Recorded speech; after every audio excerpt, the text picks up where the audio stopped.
संसद का मानसून सत्र समाप्त हो चुका है, लेकिन सत्र के दौरान सरकार और विपक्ष के बीच आए तल्खी का असर अभी भी बना हुआ है। समय से पहले संसद स्थगित होने पर विपक्ष सड़क पर दिखाई दे रहा है, तो सरकार संसद में हंगामे के लिए विपक्ष को घेरने की कोशिश में जुटी है।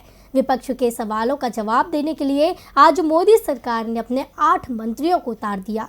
इस बार संसद का मानसून सत्र हंगामे की भेंट चढ़ गया। राज्यसभा में अंतिम 2 दिन हुए हंगामे को लेकर अब आरोप प्रत्यारोप का दौर चल रहा है। वैसे अंतिम दिन राज्यसभा में ओबीसी आरक्षण बिल पर चर्चा भी हुई, लेकिन इस चर्चा के बाद जबरदस्त हंगामा हुआ। विपक्ष का आरोप है कि उसके सदस्यों के साथ बदसलूकी की गई। इसे लेकर सरकार ने अपनी सफाई पेश की है। केंद्र की मोदी सरकार के 8 मंत्रियों ने इस मुद्दे पर प्रेस कॉन्फ्रेंस की, जिसमें अनुराग ठाकुर, भूपेंद्र यादव, प्रहलाद जोशी, पीयूष गोयल, मुख्तार अब्बास नकवी, धर्मेंद्र प्रधान, मुरलीधरन और अर्जुन मेघवाल शामिल थे।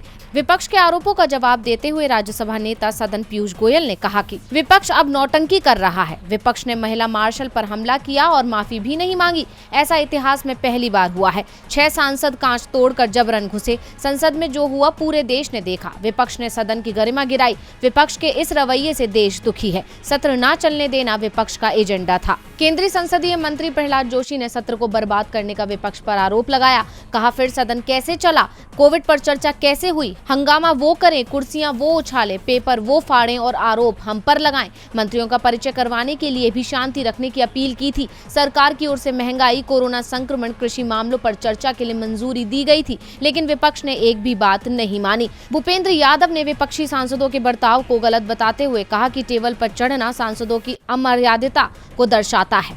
विपक्ष के आचरण से सदन की गरिमा गिरी। अनुराग ठाकुर ने कहा कि देश की जनता इंतजार करती है कि उनसे जुड़े हुए विषयों को सदन में उठाया जाए। वहीं विपक्ष का सड़क से संसद तक एकमात्र एजेंडा सिर्फ हंगामा मचाना है। विपक्ष को देश से माफी मांगनी चाहिए। यानी साफ है कि संसद में सरकार और विपक्ष के बीच शुरू हुई लड़ाई अब सड़क पर लड़ी जाएगी।